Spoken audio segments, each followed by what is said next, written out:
چې اکثر چا پسې وکړي څوک خندا سړی خفه شي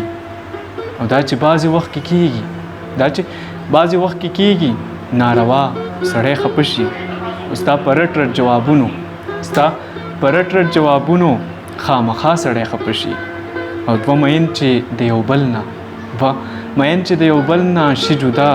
سړی خفه شي ګناهګار شي ملامته بې ګناه سړی خفه شي او مخامخ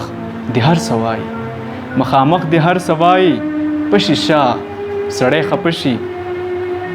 او په رښتیا ویلی نه شو په رښتیا سړی خفه شي څوک د مینې پاتې نه دي نو په چا سړی خفه شي او څوک د مینې پاتې نه دي نو په چا سړی خفه شي او بې حلوا چې پاتې کېږي په مولا سړی خفه شي او